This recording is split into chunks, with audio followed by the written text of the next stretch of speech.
எப்படி மேல் வந்து நார்சிஸ்டாக தான் செய்வாங்களோ அதே மாதிரி ஃபீமேல் வந்து ஆப்போசிட்ல இருக்கக்கூடிய மேலுடைய குடும்பத்தை டார்கெட் பண்ணுவாங்க. சில நார்சிஸ்ட்லாம் பார்த்தீங்க அப்படின்னு சொன்னால் அவங்க சைட்ல இருந்து அம்மா அப்பா வந்து வீட்டுக்கு வராங்கன்னா சமைக்கவே மாட்டாங்க. ஒருவேளை அந்த மாமியார் நார்சிஸ்டா இருந்தாங்க அப்படின்னா அவங்க இந்த ஃபேமிலிக்குள்ள என்னென்ன மாதிரியான கலாட்டாலாம் ஏற்படுத்திக்குவாங்க? எந்த ஒரு விஷயங்களும் வந்து என்ன பண்ண ஆரம்பிச்சிருவாங்கன்னா இவங்களே டேரெக்டாக வந்து மாப்பிள்ளைகிட்ட பேச ஆரம்பிச்சிருவாங்க. பேசி வந்து மாப்பிள்ளை நீங்கள் இதை செய்யாதீங்க, என் பொண்ணு பிடிக்கல, அதை செய்யாதீங்க அப்படின்னு அங்கேருந்து தொடங்குற ஒரு விஷயங்கிறது கொஞ்சம் கொஞ்சமாக வந்து உங்களோட சேலரியை வந்து மாமியாருக்கு தான் கொடுக்கணுங்கிற அளவுக்கு வந்து அவங்க கொண்டுருவாங்க. இந்த நார்சிஸ்ட் ஒய்ஃப் வந்து இந்த குழந்தைங்களை வச்சு என்ன மாதிரியான பிளே எல்லாம் பண்ணுவாங்க? ஃபர்ஸ்ட் விஷயம் அப்படிங்கிறது நீ அப்பா கூட பேசக்கூடாது, பேசவே கூடாதுங்கிற அளவுக்கு ஆரம்பிப்பாங்க. அது எங்க இருந்து ஆரம்பிப்பாங்க அப்படின்னு சொன்னா அப்பா வந்து ஒரு கெட்டவர், மாமியார் மாமனாரை வந்து எப்படி ஒட்டுமொத்தமா ஓரம் கட்டி இவங்களை பிரிச்சு கூட்டிட்டு வர்றது அப்படிங்கிறத அவங்களோட முதல் டார்கெட்டா இருக்கும். அப்போ ப்ராபப்ளி அதையே செய்யறவங்க குழந்தைங்களுக்கு தாராளமாக வந்து எஜுகேட் பண்ணுவாங்க. ஆக்சிடென்டலா வந்து எங்க பாட்டி வீட்டுக்கு போறேன், லீவ் விட்டுட்டாங்க, சம்மர் வந்துருச்சு, எங்க பாட்டி வீட்டுக்கு போறேன்னு ஒரு தடவை சொல்லிட்டாங்கன்னா முடிஞ்சிருக்கு. இந்த குழந்தை கூட ஒரு வாரம் பேச மாட்டாங்க. குறிப்பா இந்த நார்சிஸ்ட் ஒய்ஃப் இருக்காங்க, இவங்களை நான் டிவோர்ஸ் பண்ணணும்னு ஒரு ஆண் நினைக்கிறாங்கன்னா அது எவ்வளவு பெரிய சிக்கல். கண்டிப்பா நார்சிஸ்ட் வந்து ரொம்ப விஜிலண்டா இருப்பாங்கல்ல. ஓகே, அவங்க அவ்வளவு சீக்கிரம் ரெக்கார்டு இந்த மாதிரி விஷயங்களை கரெக்ட் பண்ண விட மாட்டாங்கல்ல. இப்போ நார்சிஸ்டோட ஹஸ்பண்ட் நல்லா அழகா இருக்காங்க அப்படின்னா இந்த நார்சிஸ்ட் என்ன வேலையெல்லாம் பண்ணுவாங்க சார்? சொல்லவே சிரிக்கிறீங்க. ஓகே,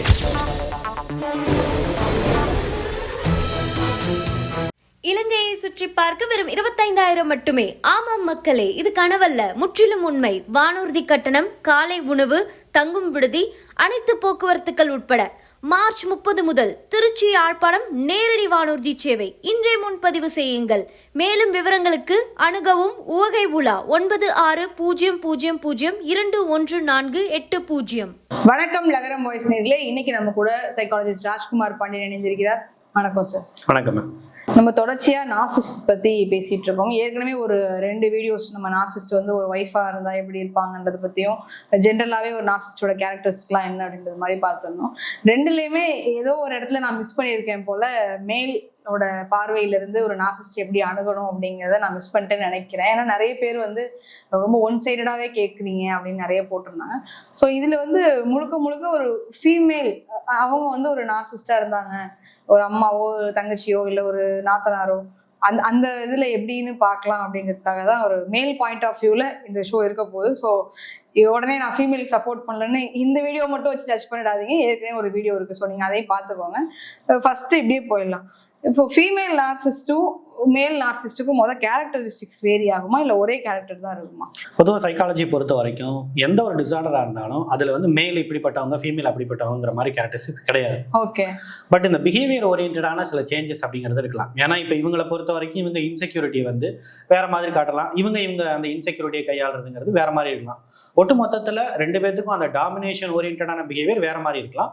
பட் டாமினேட் பண்ணணுங்கிற மென்டாலிட்டி 2 பேத்துக்கும் காமனான ஒரு விஷயமா தான் இருக்கும். டெம்ப்ளேட் ஒன்னா தான் இருக்கும். அது ஃபீமேல் மேல் அப்படின்றதுக்காகலாம் பிரிக்க முடியாது.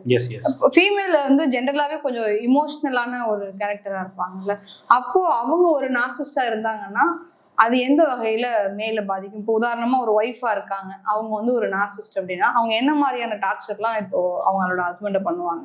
எஸ், ஃபர்ஸ்ட் விஷயம் அப்படிங்கிறது இதுல மிகப்பெரிய அளவுல ஒரு ஃபீமேல் வந்து ஒரு நார்சிஸ்டா இருந்துறாங்கன்னு சொன்னா மிகப்பெரிய அளவுல ஒரு பெரிய அட்வான்டேஜ் என்னன்னா இந்த சமுதாயத்தோட ஒட்டுமொத்த சப்போர்ட் அவங்க பின்னாடி இருக்கு. ஓகே, ஒரு கோட்டா இருந்தாலும் கூட ஃபர்ஸ்ட் எடுத்தோடனே ஒரு ஃபீமேலை வந்து எடுத்தோடனே அவங்க ஒரு விக்டிமா இருக்கலாம் அப்படிங்கிற ஒரு சந்தேக பார்வைங்கிறது எடுத்தோடனே எல்லாத்துக்கும் வர்றதுங்கிறது இயல்பான ஒரு விஷயம் தான். அதையே வந்து அவங்க வந்து ஒரு அட்வான்டேஜை வந்து பயன்படுத்திக்கிறாங்க. அதே மாதிரி வந்து சொசைட்டி சம்பந்தப்பட்ட விஷயங்களையும் சரி, மற்றபடி குடும்பம் சம்பந்தப்பட்ட விஷயங்களும் சரி, எல்லாரும் இன்னைக்கு ஃபீமேலை சப்போர்ட் பண்ற மாதிரியான ஒரு பிரச்சனைக்கு வந்தாச்சு.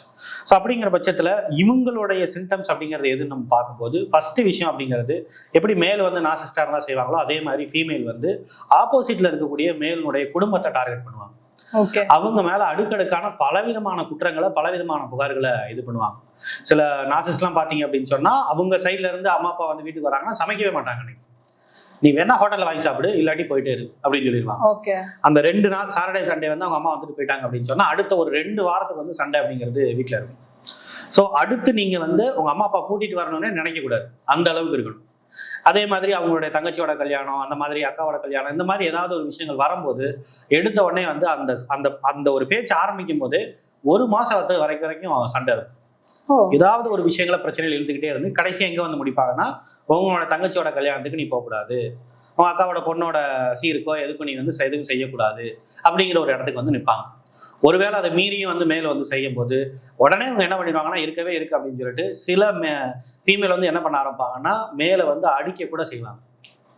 பயங்கரமா அடிக்கிறது, அவங்கள வந்து பயங்கரமா போட்டு அடிச்சிடுறது, இந்த மாதிரியான ஒரு விஷயங்கள். ரெண்டாவது அப்படிங்கிறது ரொம்ப முக்கியமானது, இவங்க ஏதாவது ஒரு விஷயங்களை பண்ணிக்கிட்டு அதை அவங்க மேல பழி போடுறது. நான் வந்து ஒரு சூசைட் அட்டம் பண்ணிக்க போறேன் அப்படின்னு சொல்லிட்டு அட்டன் பண்றேங்கிற பேர்ல ஏதாவது ஒன்று செஞ்சுட்டு கையை வந்து லைட்டா கீறிட்டு வந்து அவங்களோட ஃபேமிலியில இருக்கக்கூடிய எல்லாத்துக்கிட்டையும் வந்து போய் சொல்றது. அதை விட எக்ஸ்ட்ரீமா என்ன பண்றது அப்படின்னு சொன்னா ஒரு மாசம் இருந்து 2 மாசம் வரைக்கும் குழந்தைய கூட்டிட்டு அப்படியே அவங்க ஃபேமிலியில போய் தங்கிடுறது. இவங்களை பிளாக் பண்ணி போட்டுட்டு எல்லாத்தையும் பிளாக் பண்ணி விட்டுட்டு நேரா போய் அங்கே போய் தங்கிடுறது. அப்படி தங்கினாலும் அங்க இருந்து சும்மா இருக்க மாட்டாங்க. அவங்க வந்து அவங்க வந்து பார்த்துக்கிட்டே இருப்பாங்க. அவங்க வந்து ஃபோன் போட்டு என்ன கேட்பாங்க அப்படின்னா, நீ வந்து நான் உன்னை பிளாக் பண்ணல, அதுக்கப்புறம் நீ எத்தனை தடவை எனக்கு கால் பண்ண, எனக்கு ஹிஸ்டரியில வருது, நான் பிளாக் பண்ணினா நீ ஒரு 100 தடவையாவது நீ ஃபோன் பண்ணிருக்க வேணாமா எனக்கு அப்படிங்கிற அளவுக்கான ஒரு சிவியாரிட்டி செய்வாங்க. இந்த மாதிரி விஷயங்களை வச்சு கண்டிப்பா வந்து ஒரு பிரச்சனையே இல்லாத ஒரு விஷயத்த இந்த அளவுக்கு பிரச்சனை ஆக்கி இவ்வளவு பெரிய ஒரு விஷயங்களை கொண்டு வர்றாங்கன்னா அவங்க கண்டிப்பா நார்சிசிஸ்டா இருக்கிறதுக்கு நிறைய வாய்ப்புகள் இருக்கு. இப்போ நீங்க சொன்னீங்கல்ல அந்த பையனுடைய ஃபேமிலிக்கு வந்து பெருசா எதையுமே பண்ண விடாம முட்டுக்கட்டை போடுவாங்கன்னு, இது வந்து ஜென்ரலாவே இருக்கதான் செய்யுது. இல்ல நான் வந்து எல்லாரையும் சொல்லல, குறிப்பிட்ட சில பெண்கள் வந்து அவங்க அம்மா கூட பேசக்கூடாதுன்னு சொல்றது இருக்கு. அக்கா தங்கச்சிக்கு நிறைய செய்யாதீங்க, நான் தான் முக்கியமான இந்த ஃபைட்டுங்கிறது ஜென்ரலா எல்லா வீட்லயுமே பெரும்பாலும் இருக்குதானே. இப்ப இதுக்கும் நம்ம நார்சிஸ்டையும் எப்படி வித்தியாசப்படுத்துறது? எஸ், பொதுவாக எல்லா விதமான ஹியூமனுக்குமே வந்து அவங்களுக்குன்னு ஒரு இன்ஃபீரியாரிட்டி இருக்கும், இன்செக்யூரிட்டி இருக்கும். அதுக்காக வந்து இந்த மாதிரி டிஃபெண்ட் பண்றதுக்காக சில விஷயங்கள் செய்வாங்கிறது உண்மைதான். பட் இதுல வந்து நார்சிசிசனுடைய விஷயங்கள் அப்படிங்கிறது ரொம்ப இன்டென்ஸ்டா இருக்கும். அவங்களோட சிவியாரிட்டி அப்படிங்கிறது ஒரு விஷயத்தை செய்யறதுக்கான சிவியாரிட்டிங்கிறது பயங்கர அதிகமா இருக்கும். ஃபார் அன் எக்ஸாம்பிள், இப்போ ஒரு நார்மல் ஒரு ஃபீமேல் இருக்காங்க, அவங்க அம்மா அப்பாவுக்கு செய்யறது வந்து இவங்க கொஞ்சம் பிடிக்கல, மனசாக ஆகுது, போன தடவை தான் என் கூட சண்டை போட்டாங்களா, எதுக்கு இப்போ நீங்க செய்றீங்க அப்படின்னு கேட்பாங்க. ஒரு 2 நாள் சண்டை நடக்கும், அதுக்கப்புறம் அடுத்தடுத்து அவங்க வேலையை பார்க்க போயிடுவாங்க. பட் இவங்க எப்படின்னா அதை டார்கெட் பண்ணி விடாம 2 வாரம் வரைக்கும் அந்த ஹீட்டை வந்து மெயின்டைன் பண்ணுவாங்க. விச் மீன்ஸ் 2 வாரம் வரைக்கும் சண்டை போடுவாங்க. ஸோ அப்படி ஒவ்வொரு விஷயங்களையும் பார்க்கும்போது ரொம்ப எக்ஸ்ட்ரீமா இருக்கும். நீங்க பார்க்கும்போது தெரியுது ஒரு அப்நார்மலான ஒரு ஆக்டிவிட்டி அப்படிங்கிறது. இப்படியெல்லாம் யாராவது ஒருத்தவங்க ஒரு விஷயத்துக்காக சண்டை போடுவாங்களா அப்படின்னு சொல்ற அளவுக்கு வந்து ரொம்ப எக்ஸ்ட்ரீமா இருக்கும். ஸோ அந்த சிவியாரிட்டியை நீங்க பாத்தீங்கன்னா அது நார்சிசிஸ்டா இல்ல நார்மலா அப்படிங்கிறது தெரிஞ்சுக்கணும். ஓகே, இப்போ இவங்க வந்து ஒய்ஃபா இருக்க போச்சு இப்படி ஆயிட்டு இருக்கு. இப்போ வந்து மாமியார் நார்சிஸ்டா இருக்காங்க அப்படின்னா, ஒரு மேல் இருக்காங்க, அவங்களோட மாமியார் நார்சிஸ்டா இருக்காங்கன்னா ஜென்ரலாவே இப்போ இந்த பொண்ணு வந்து இந்த வீட்டில் நடக்கிறதெல்லாம் அவங்க அம்மா கிட்ட போய் சொல்லுவாங்க. நார்மலாவே ஒரு அம்மா கிட்ட அந்த பொண்ணு போய் சொல்லுவாங்க. ஒருவேளை இந்த மாமியார் நார்சிஸ்டா இருந்தாங்க அப்படின்னா அவங்க இந்த ஃபேமிலிக்குள்ள என்னென்ன மாதிரியான கலாட்டாலாம் ஏற்படுத்தி விடுவாங்க? எந்த ஒரு விஷயங்களும் வந்து என்ன பண்ண ஆரம்பிச்சிருவாங்கன்னா இவங்களே டைரக்டா வந்து மாப்பிள்ளை கிட்ட பேச ஆரம்பிச்சிருவாங்க. பேசி வந்து மாப்பிள்ளை நீங்க இதை செய்யாதீங்க, என் பொண்ணுக்கு பிடிக்கல, அதை செய்யாதீங்க அப்படின்னு அங்க இருந்து தொடங்குற ஒரு விஷயங்கிறது கொஞ்சம் கொஞ்சமா வந்து உங்களோட சேலரியை வந்து மாமியாருக்கு தான் கொடுக்கணுங்கிற அளவுக்கு வந்து அவங்க கொண்டு போயிருவாங்க. ஸோ மாமியார் வந்து ரிமோட் கண்ட்ரோல் மாதிரி அங்கே ரிமோட்ல உட்காந்துக்கிட்டு இந்த ஃபேமிலி எல்லாத்தையும் ரன் பண்ற மாதிரியான ஒரு சிஸ்டமேட்டிக் விஷயங்களை செய்வாங்க. ஒரு கட்டத்துக்கு மேல ஸ்பேஸ் எடுத்து மாமியார் டைரக்டா இவங்க வீட்டில் வந்து உட்காந்துருவாங்க. எனக்கு வந்து வேற வழி இல்லை, நான் என்ன பண்ணுவேன், என்னோட மக வீடு மட்டும்தான் எனக்கு இருக்கு, வேற வழி இல்லை, என்னோட பையங்கள்லாம் வந்து எங்களை வந்து கைவிட்டாங்க, எனக்கு வேற வழி இல்லை, நான் இங்கே தான் இருந்துக்கேன்னு சொல்லிட்டு இங்கே வந்து இருந்துட்டு முழுக்க ஒரு பயங்கரமான ஒரு மென்டல் டார்ச்சர் பண்ண ஆரம்பிப்பாங்க. விச் மீன்ஸ் பர்சனலான விஷயங்களை தலையிடுறது, ஈவன் அந்த பொண்ணு தலைக்கு ஊதிச்சா இல்லையா, அந்த பொண்ணுக்கு பீரியட்ஸ் இருக்கா இல்லையா, இந்த மாதிரி விஷயங்களை கூட வச்சு இதை கூட வச்சு வந்து மாப்பிள்ளை கூட சண்டை போடுறதுக்கான நிறைய வாய்ப்புங்கிறது இருக்கு. சின்ன விஷயங்களும் அந்த மாப்பிள்ளை வந்து என்ன வேலை பார்க்குறாரு, எத்தனை மணிக்கு வர்றாரு, இப்படிங்கிற விஷயங்களை இருந்து அந்த டயத்தை வந்து கீப் அப் பண்றதுல இருந்து எல்லா விதமான விஷயங்களையும் பயங்கரமா டாமினேட் பண்ண ஆரம்பிப்பாங்க. நீங்க வந்து ஒரு லீவ் போடணும்னா கூட மாமியாரை கேட்டுதான் லீவ் போடணுங்கிற அளவு கொண்டு வருவாங்க. இந்த அளவுக்கு எக்ஸ்ட்ரீமா நடக்கும். நீங்க சொல்றது ஒரு நிமிஷம் எனக்கே பக்குன்னு இருக்கு. இப்படி இல்லாம வந்து உட்காந்து பண்ணுவாங்க, ஆனா பண்றாங்க. நம்ம நிறைய இந்த ரியாலிட்டி ஷோஸ்லயுமே பாக்குறோம். ரொம்ப ஃபன்னியா சொல்றாங்க, இந்த ட்ரெஸ் கலர் போட்டு வர சொல்லி இவங்க சொன்னா கூட பரவாயில்ல சார், இவங்க அம்மா சொல்றாங்கன்றதுக்காக என்ன பண்ண வைக்கிறாங்க அப்படின்லாம் சில பேர் புலம்புறாங்க. அப்போ அந்த பெண்கள் சொல்றது என்னன்னா, என்னை பத்தி எங்க அம்மாவுக்கு தானே தெரியும், எங்க அம்மாவுக்கு தானே என் மேல அக்கறை அதிகமா இருக்கும், அவங்க சொல்றத வந்து இவர் கேட்டாருன்னா என்ன அப்படின்னு ரொம்ப அப்ராணியா வந்து ஒரு மூஞ்சி வச்சுட்டு சொல்றாங்க. இந்த பிளே அவங்க எப்படி பண்றாங்க இந்த நார்சிஸ்ட் மாமியாரா இருக்கும் பட்சத்துல? ஆக்சுவலா இதுல என்ன விஷயம் அப்படின்னு சொன்னா, ஒண்ணு இதே மாதிரி கருத்து ஒத்த இருக்கிற ஒரு ஆளை தான் வந்து கண்டிப்பா பிடிப்பாங்க. விச் மீன்ஸ் அவங்களுக்கு வந்து ஒரு 3 பொம்பளை பிள்ளைங்க இருக்காங்கன்னு சொன்னா அந்த 3 பொம்பளை பிள்ளைங்கள யார் ஒருத்தவங்க இவங்களோட இன்டென்ஷனுக்கு ஏற்ற மாதிரி வர்றாங்க, அவங்க குடும்பத்துல தான் இவங்களுடைய தலையீடுங்கிறது அதிகமா இருக்கும். சில இதை பொறுத்த வரைக்கும் கண்டிப்பா இப்போ தன்னுடைய அம்மா வந்து நார்சிசிஸ்டா இருக்காங்க அப்படிங்கிறது இவங்களுக்கு ஒரு கட்டத்துக்கு மேல தெரிய வந்துரும். ஏதோ ஒரு சைக்கோ இவங்க வந்து நம்ம குடும்பத்தை வாழ விட மாட்டாங்கன்னு அவங்களுக்கு தெரிய வந்தோடனே அந்த பொண்ணுங்களை என்ன பண்ணிடுவாங்கன்னா அதை கட் பண்ணிடுவாங்க. பட் சில பொண்ணுங்க என்ன பண்ணுவாங்கன்னா இந்த கண்ட்ரோல் தேவைதான், எங்க அம்மா வந்து இவங்களை கண்ட்ரோல் பண்ணட்டும், அதுல எந்த தப்பும் இல்லை. ஏன்னா நம்ம நிறைய அட்வான்டேஜ் அதில் எடுத்துக்கலாம்ல. ஃபார் எக்ஸாம்பிள் அம்மா வந்து டேரக்டா என்னுடைய ஹஸ்பண்டை கண்ட்ரோல் பண்ண ஆரம்பிச்சிட்டாங்கன்னா நான் வந்து இரஸ்பான்சிபிளா இருக்கலாம். நான் வந்து என்ன பண்ணலாம் அப்படின்னு சொன்னா இந்த குடும்பத்தை பொறுத்த வரைக்கும் எந்த பொறுப்பையும் நான் எடுத்துக்க தேவையில்லை, குழந்தைங்களை நான் பார்த்துக்கணுங்கிற அவசியம் இல்லை. நான் எப்படிப்பட்ட ஒரு ஆளா வேணாலும் இருக்கலாம், என்ன வேணாலும் செஞ்சுக்கிட்டு இருக்கலாம், அதை கடைசி வரைக்கும் ஹஸ்பண்டால கேட்க முடியாது. ஏன்னா நடுவில் ஒரு பெரிய ஃபயர்வால் மாதிரி அம்மா இருக்கிறாங்க இல்லையா. ஸோ ரொம்ப சிம்பிள். ஸோ அந்த மாதிரி ஒரு ஸ்பெஷல் அட்டென்ஷனை வந்து என்ஜாய் பண்ணக்கூடிய ஆட்கள் வந்து கண்டிப்பா வந்து அம்மாவை அலோவ் பண்ணி இந்த மாதிரியான பிரச்சனைகள் எல்லாத்தையும் அவங்க இழுத்து விடுவாங்க. மாற்றம். இந்த நார்சிஸ்ட் ஒய்ஃப் வந்து இந்த குழந்தைங்களை வச்சு என்ன மாதிரியான பிளே எல்லாம் பண்ணுவாங்க? தாராளமா இவங்களுடைய மேஜரான ஒரு ரிசோர்ஸ் அப்படிங்கிறது அவங்களுடைய குழந்தைகள் தான். ஃபர்ஸ்ட் விஷயம் அப்படிங்கிறது நீ அப்பா கூட பேசக்கூடாது, பேசவே கூடாதுங்கிற அளவுக்கு ஆரம்பிப்பாங்க. அது எங்க இருந்து ஆரம்பிப்பாங்க அப்படின்னு சொன்னா, அப்பா வந்து ஒரு கெட்டவர், நான் எந்த அளவுக்கு இந்த குடும்பத்தை வந்து பாரத்தை தாங்குறேன் பாரு, அப்பா என்ன பண்றாருன்னு பாரு, அப்பா சும்மா போறாரு. இப்ப குழந்தைங்களுக்கு என்ன தெரியும், அப்பா வந்து சம்பாரிச்சு கொடுக்கறதுனாலதான் எல்லாமே ஓடுதுங்கிறதெல்லாம் வந்து குழந்தைகளுக்கு தெரியாதுல்ல. அவங்க வந்து இவங்க எப்படி பிரேம் பண்ணுவாங்கன்னா, அப்பா சும்மா வெளியில போவாரு, வேலைங்கிற பாத்துல ஏதோ ஒரு வேலையை பார்ப்பாரு, உடனே ஈவினிங் வந்து வீட்டுக்கு வந்துருவாரு, இவ்வளவுதான் அவரோட வேலை. ஆனா நான் உங்களுக்கு எல்லா விதமான விஷயங்களையும் பண்றேன் பாரு அப்படின்னு ஒரு 10 வயசு 11 வயசு குழந்தைங்களுக்கு கூட சொல்லி கொடுத்து முழுக்க அப்பா வந்து ஒரு விரோதி மாதிரி, ஒரு வில்லன் மாதிரி காட்டி, கிட்டத்தட்ட வந்து இவங்க வந்து என்னென்ன வார்த்தைகள்லாம் பேசுவாங்களோ அதே வார்த்தைகளை அப்பா வந்து இந்த குழந்தைய சொல்லி திட்டும். இப்போ சனியன்னு சொல்லுதுன்னா சனியனை அப்படிங்கிற ஒரு வார்த்தைகளை இதே வந்து யூஸ் பண்ணும். நீ எங்க போய் ஊர் மேய்ஞ்சிட்டு வர்றேன்னு சொல்லிட்டு ஒரு 12 வயசு குழந்தை வந்து தன்னுடைய அப்பாவை பார்த்து கேட்கும். இந்த அளவு குழந்தைகளை வந்து அவங்க ட்ரெயின் பண்ணுவாங்க. இது ஒரு பக்கம். இதே வெளிநாட்டுல இருந்தாங்கன்னா இது அதை விட ஒரு பிரச்சனை. என்ன பண்ண மாட்டாங்கன்னா குழந்தைய காட்டவே மாட்டாங்க. வீடியோ காலில் குழந்தைய வந்து மறைச்சு வச்சுக்கிட்டு குழந்தையெல்லாம் நான் காட்ட மாட்டேன், இந்த ஒரு கண்டிஷன் போட்டுருவாங்க. இந்த கண்டிஷனை நீ செஞ்சா மட்டும்தான் நான் வந்து ஒரு குழந்தைய காட்டுவேன். நான் வந்து உன் குழந்தைய காட்டணும் அப்படின்னா நீ உங்களுடைய அப்பாவுக்கும் அம்மாவுக்கும் எந்த விஷயத்தையும் செய்யாம அவங்க கூட பேசாமே இருக்கணும். அந்த ரெக்கார்டு நான் பார்க்கணும். அது பார்த்தா மட்டும்தான் நான் குழந்தைய காட்டுவேன். அது எத்தனை தடவைக்கு, கிட்டத்தட்ட வந்து வாரத்துக்கு ஒரு தடவை குழந்தைய காட்டுறதுக்கு இவ்வளவு பெரிய கண்டிஷன்ஸ் அப்படிங்கிறது இருக்கும். ஸோ இந்த அளவுக்கு ரொம்ப ரெஸ்ட்ரிக்ட் பண்ணி வந்து பயங்கரமா வந்து வச்சிருப்பாங்க. குழந்தை விஷயம் அப்படிங்கிறது மட்டும் இல்லாம எல்லா விதமான விஷயங்களுக்கும் ஒரு ஆண் வந்து ரொம்ப ஓப்பனா சொல்லணும் அப்படின்னு சொன்னா, ஒரு ஆண் வந்து ஒரு பொண்ணு கூட வந்து இன்டிமேசி வச்சுக்கிற ஒரு விஷயங்கிறதையே அதை வச்சு அவங்க வந்து ப்ளே பண்ண ஆரம்பிப்பாங்க. அவ்வளவு கெஞ்சி, அவ்வளவு வந்து கம்பல் பண்ணி, அவ்வளவு வந்து ரொம்ப அவங்களுக்கு தேவையான விஷயங்கள் எல்லாத்தையும் செஞ்சு கொடுத்து சரி போனா போயிட்டு போகுது அப்படின்னு சொல்லிட்டு சம்மதிக்கிற அளவுலதான் வந்து அவங்க வந்து வச்சிருப்பாங்க ஒரு நார்சிசிஸ்ட் ஒய்ஃப் அப்படிங்கிறவங்க. ஸோ அந்த அளவுக்கு அவங்க கையில கிடைக்கிற இன்டிமேசி விஷயமா இருந்தாலும் சரி, ஒரு இன்டர்கோர்ஸ் விஷயமா இருந்தாலும் சரி, குழந்தைகளா இருந்தாலும் சரி, தன்னுடைய அம்மா அப்பா இந்த மாதிரி ஃபேமிலி சப்போர்ட்டா இருந்தாலும் சரி, எல்லாத்தையும் வந்து இவங்க வந்து பயங்கரமா வந்து அதை யூஸ் பண்ணி ஆப்போசிட்ல இருக்க ஒரு பர்சன் வந்து பயங்கரமா வந்து அப்யூஸ் பண்ணுவாங்க. அது ஒரு மிகப்பெரிய விஷயம்.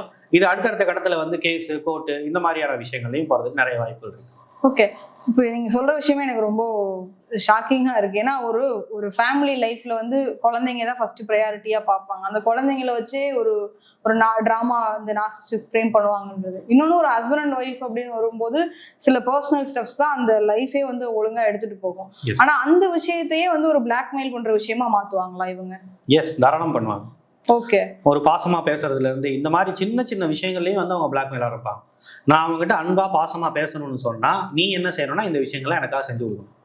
சரி, நான் செஞ்சு கொடுக்குறேன், அப்பயாவது நீ அன்பா பாசமா பேசுவியா அப்படின்னா இல்ல, ஒரே ஒரு வார்த்தை பேசிட்டு திருப்பி சண்டை ஆரம்பிக்கிறது, திருப்பி வருது. அதாவது இவங்களை பொறுத்த வரைக்கும் ஒரு டிமாண்ட் வைக்கிறாங்க, அதை வந்து காப்பாத்துறங்கிறது மட்டும் இவங்களோட இன்டென்ஷன் இல்லை.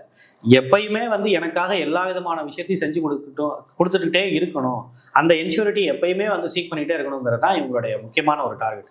விச் மீன்ஸ் எந்த ஒரு விஷயத்துலையும் அவங்க சாட்டிஸ்ஃபை ஆக மாட்டாங்க. நீங்க எவ்வளவு சொன்னாலும் கூட அந்த விஷயம், நீங்க எவ்வளவு செஞ்சாலும் கூட அவங்க சாட்டிஸ்ஃபை ஆக மாட்டாங்க. இதெல்லாம் ஒரு விஷயமா, இன்னும் செய்யணும் இப்படி வந்து ஒரு பெரிய ரோல் கோஸ்டர்ல அவங்கள மாட்டி விட்டு ஒரு சும்மா ஒரு வாஷிங் மிஷின்ல போட்டு இவங்களை வந்து இது பண்ற அளவுக்கு துவைச்சு எடுத்துவாங்க. ஓகே, இப்போ நான் சமீபத்துல நீங்க சொல்லும் போது எனக்கு டக்குன்னு வருது. நான் ஷோல ஒரு ஹஸ்பண்டை வந்து வீடு மாத்தணும்னு சொல்லி அந்த ஒய்ஃப் ரொம்ப பிளேம் பண்ணோன்னே அவர் லோன் எல்லாம் போட்டு ஒரு வீடு வாங்கியிருப்பார் போல. இப்போ இஎம்ஐ கட்டுறதுக்கு ரொம்ப சிரமப்படுறாரு போல. அவங்க ஒய்ஃபையும் வந்து ஹெல்ப் கேட்டிருக்காங்க பண்ணுங்கன்ட்டு. இப்போ அந்த ஒய்ஃப் வந்து ஒரு பிளேம் போடுறாங்க. என்ன சொல்றாங்கன்னா, அவரை நம்பிதான் வந்து வீடு மாறுங்கன்னு நான் சொன்னேன், இப்ப பாருங்க என்னையும் பிடிச்சி பிரச்சனைகளை மாட்டி விட்டாரு அப்படின்ட்டு. அப்போதான் கோபி கேட்டாங்க, வீடு மாறணும்னு ஃபர்ஸ்ட் ஆரம்பிச்சது யாரு அப்படின்னா நான் தான் ஆரம்பிச்சேன். அப்போ தூக்கி இவர் மேல போடுறீங்க. எனக்கு எக்ஸாக்டா இப்ப இந்த சினாரியோ தான் ஞாபகம் வருது. அவரை வந்து அடைக்கவே முடியாத ஒரு கடனுக்குள்ள பிடிச்சி தள்ளி விட்டுட்டு உனக்கு கடன் அடைக்க திராணி இல்லை அப்படின்னு ஒரு பொது வெளியில உட்காந்து அவங்க ஹஸ்பண்டை வந்து அவங்க சொல்றாங்க.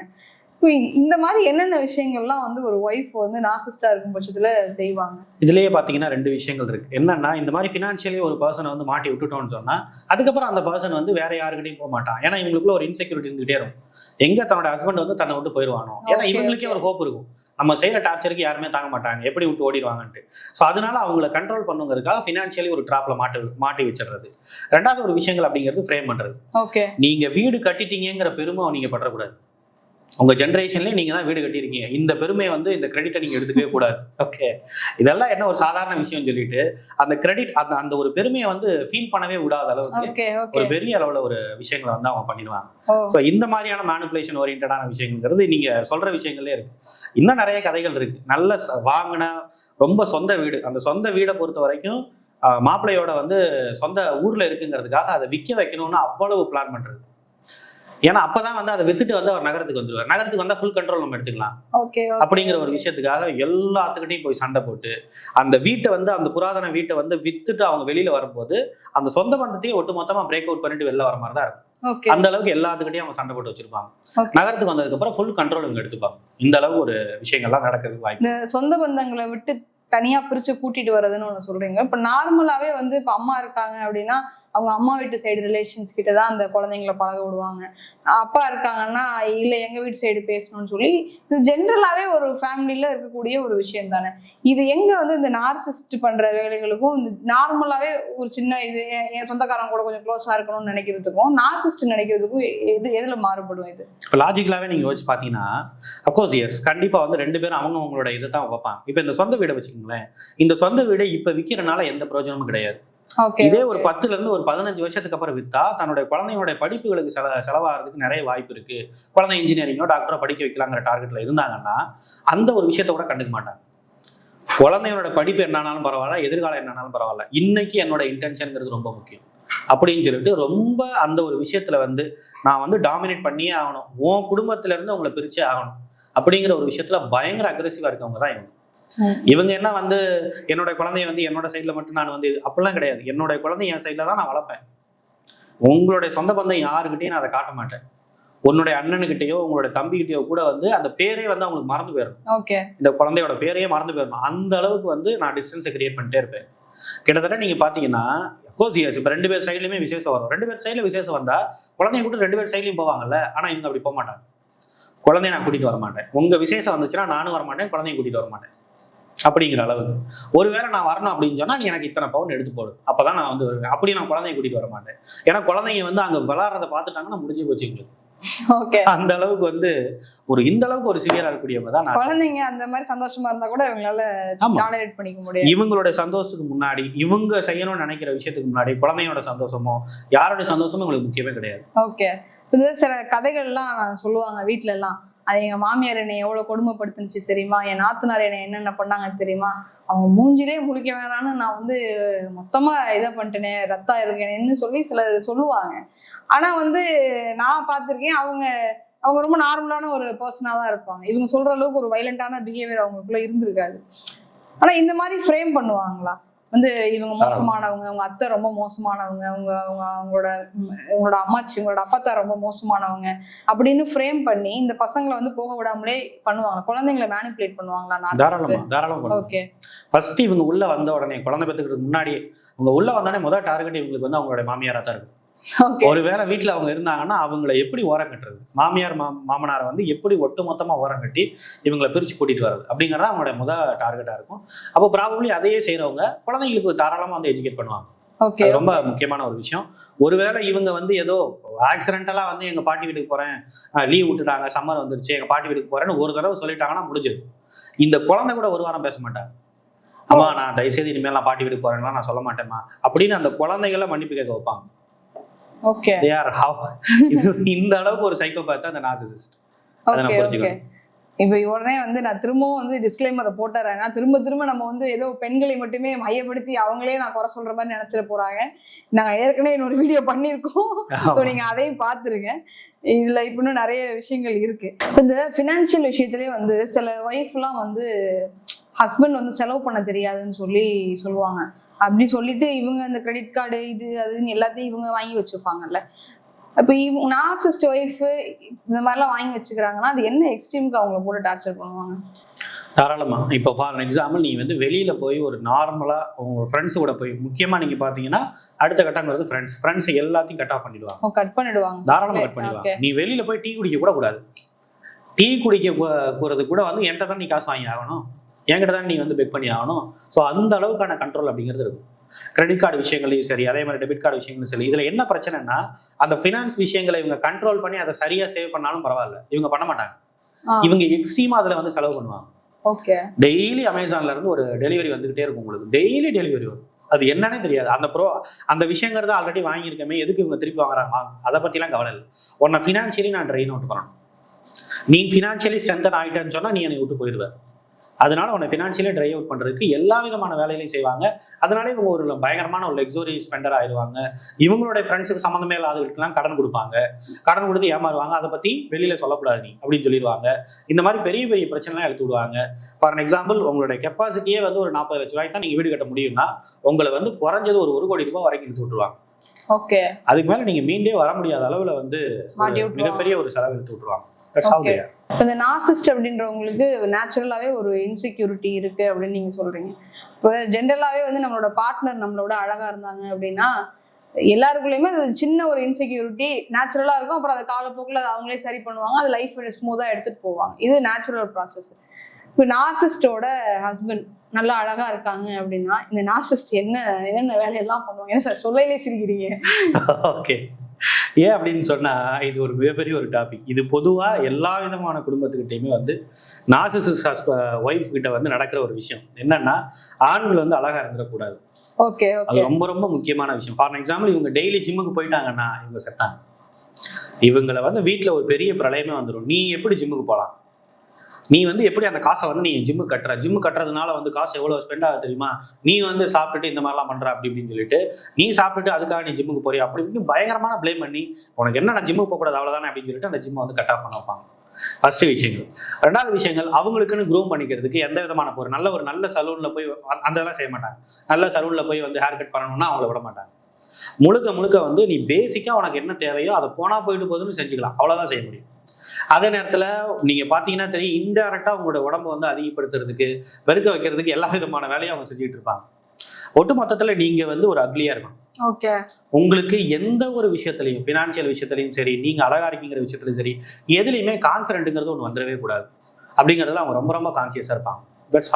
எனக்கு ஒரு பெரிய டவுட் இப்பதான் வருது. 2 நார்சிஸ்ட் ஒன்னா சேருவாங்களா? ஒரு மேல் நார்சிஸ்ட், ஒரு ஃபீமேல் நார்சிஸ்ட், அது 2 கல்யாணம் பண்ணிட்டு அவங்க நிலைமை என்ன ஆகும்? கண்டிப்பா சேர மாட்டாங்க. ஆமா, ஏன்னா நார்சிசிஸ்ட் என்னைக்குமே வந்து சும்மாலாம் ஒரு பர்சனை செலக்ட் பண்ணிட மாட்டாங்க. அவங்கள பல மாதிரியா சோதிச்சு பார்ப்பாங்க. அதாவது அந்த கல்யாணம், அந்த கமிட்மெண்ட்டுங்கிற ஒரு விஷயத்துக்கு வர்றதுக்கு முன்னாடியே அந்த பர்சன் வந்து லாஜிக்கலா திங்க் பண்ணக்கூடிய ஒரு ஆளு, இல்ல அந்த பர்சன் தன்னுடைய விஷயத்துக்கு ரொம்ப முன்னுரிமை தரக்கூடிய ஒரு ஆள் அப்படின்னா கண்டிப்பா அந்த மாதிரியான ஒரு பர்சனை வந்து செலக்ட் பண்ண மாட்டாங்க. ஒருவேளை வீட்டுல ஏதோ பார்த்து வைக்கிறாங்க, பொண்ணு பையன் ஏதோ நடக்குது, ஏதோ கல்யாணம் பண்ணி விட்டாங்க, 2 சேர்ந்துருச்சுன்னா அது எது என்ன ஆகும்? அதான் அந்த 3 month 4 month டிவோர்ஸ். மேக்ஸிமம் அவங்களால வாழ முடியாது. அப்படி வந்து ஒரு விஷயங்கள்ங்கிறது நடக்கவே நடக்காது. ஒரு ஆள் விக்டிமா இருப்பாங்க, ஒரு ஆள் கண்டிப்பா ஒரு ஆள் விக்டிமா இருக்கு. ஆமா, இருந்தே ஆகணும். இப்போ என் ஒய்ஃப் இப்படிதான் இருக்கு, நான் டிவோர்ஸ் பண்ண போனா ஊரே நம்ப மாட்டேங்குது அப்படின்ற சினாரியோல நிறைய ஆண்கள் இருப்பாங்க. நம்ம போன கமெண்ட்லயுமே நீங்க முழுக்க வந்து பொண்ணுங்களுக்காகவே பேசுறீங்க, எங்களை பத்தி யாருக்குமே கவலை இல்லைன்ற மாதிரி நிறைய ஆண்கள் கமெண்ட் பண்ணியிருந்தாங்க. நிதர்சனமான உண்மையுமே அதுதான். ஏதோ ஒரு பொண்ணு சொல்லுது அப்படின்னா பொண்ணு மேல கம்ப்ளைண்ட் பண்ணவே முடியாத இடத்துல நிறைய ஆண்கள் இருக்காங்க. குறிப்பா இந்த நார்சிஸ்ட் ஒய்ஃப் இருக்காங்க, இவங்களை நான் டிவோர்ஸ் பண்ணணும்னு ஒரு ஆண் நினைக்கிறாங்கன்னா அது எவ்வளவு பெரிய சிக்கல். ஃபர்ஸ்ட் விஷயம் வந்து இந்த பிலீஃப்ஸோட நம்ம வந்து போயிடக்கூடாது, கோர்ட்டுக்கு நம்ம அணியிடக்கூடாது. என்ன பிலீஃப்னா, எப்பயுமே வந்து கோர்ட்டுன்னு சொன்னாலே வந்து அதை வந்து விக்டிமா மட்டும்தான் பார்ப்பாங்க அப்படிங்கிறது மட்டும் போயிடக்கூடாது. எடுத்தோடனே ஸ்டார்டிங் ஸ்டேஜில் எல்லாரும் வந்து பெண்களை வந்து விக்டிமா பார்க்கறதுங்கிறது இயல்பானது. பட் போக போக இவங்களோட ரெட் ஃபேஸை வந்து காட்டுற அளவுக்கான கரேஜ் உங்ககிட்ட இருக்கணும். அந்த ரெட் ஃபேஸ்க்காக என்னென்ன, அந்த ரெட் ஃபேஸை காட்டுற மாதிரி என்னென்ன விஷயங்கள் வந்து எவிடன்ஸ் இருக்கு, அந்த எவிடன்ஸ் எல்லாத்தையும் நீங்க கோர்ட்ல உங்களால ப்ரூவ் பண்ண முடிஞ்சா இதை வந்து மென்டல் க்ரூவல்டி ஆக்ட் கீழே நீங்க கொண்டு வர முடியும்.